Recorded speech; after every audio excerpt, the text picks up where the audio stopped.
নমস্কার, শুভ সন্ধ্যা বন্ধুরা, সবাই কেমন আছো? তো দেখো, আমি একটু দুপুরে ভাত খেয়ে ঘুমিয়ে গেছিলাম। তো ঘুম থেকে উঠে অ্যাট ফার্স্ট রেডি হওয়ার জন্য প্রিপারেশন নিয়েছি।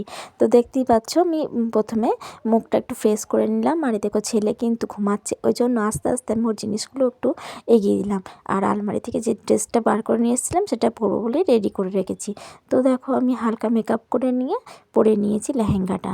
শুধু লেহেঙ্গাটা পরেছি, ওড়নাটা বাড়িতে গিয়ে নেবো। তার মধ্যে সোয়েটার পরে নিতে হবে। বড় রেডি হয়ে গেল।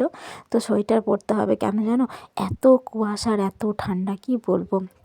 আর মাথাতেও একটু ভালো করে বেঁধে নিয়েছি। আর বাইরেটা এত কুয়াশা, মানে বেরোতে ইচ্ছাই করছে না, কিন্তু তবুও যেতে হবে।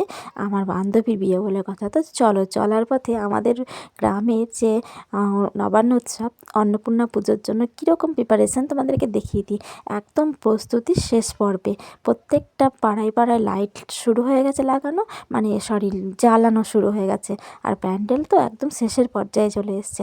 আবার মেলাও বসতে কিন্তু শুরু করে দিয়েছে বন্ধুরা। তো সবাই কিন্তু চলে এসো। আর একটা দিনের অপেক্ষা, 26 তারিখ, 27, 28, 29, 30 চলে এসো, যে কোনো একটা দিন। তো দেখো, যখন রাস্তা দিয়ে যাচ্ছি তখন এত ঘন কুয়াশা, মনে হচ্ছে ভোরবেলা কোথায়, বা পৌষ বা মাঘ মাস। তো যাই হোক, চলে এসেছি পেট্রোল পাম্পে। পেট্রোল পাম্পে তেলটা নেওয়া হয়ে গেছে। এবার চলে গেলাম আমার বাপের বাড়ি। তো বাপের বাড়ি আর আমার বান্ধবীর বাড়ি পাশাপাশি। তো সেই জন্য ফার্স্ট আমার বাপের বাড়িতে গেলাম। আমার বৌদিদেরও ইনভিটেশন ছিল, যার কারণে আমার বৌদি রেডি হয়ে আছে আমার সাথে যাবে বলে। তো দেখো, রেডি, ভাইজিগুলো রেডি। তো চলো এবার যাওয়া যাক। তো যাচ্ছি আমি হেঁটে হেঁটে। মানে যেখানটাতে আর কি বসাবে, সেই জায়গাটা, বাড়ির কাছে একটা ফাঁকা জায়গা আছে, সেখানে বসানো, খাওয়ানো সমস্ত কিছুর অ্যারেঞ্জমেন্ট হয়েছিল, তাই সেখানটাতেই যাচ্ছি। তো চলো ঢোকা যাক। তো তোমাদেরকে দেখাই কনেকে। তো আমার বান্ধবী, তার নাম হচ্ছে পায়েল। তার আজকে বিয়ে। আর যার সাথে বিয়ে তার নাম সুজয়। তারা দুজনেই আমার খুব ভালো বেস্ট ফ্রেন্ড। আর হচ্ছে 10 বছরের প্রেম আজকে পরিপূর্ণ হচ্ছে। আর এরকম প্রেম ভালোবাসা যখন বিবাহে পরিপূর্ণ হয়, তখন কিন্তু খুব ভালো লাগে শুনতে এবং দেখতে। তো দেখো, এটা আমার বান্ধবী আজকের ব্রাইড।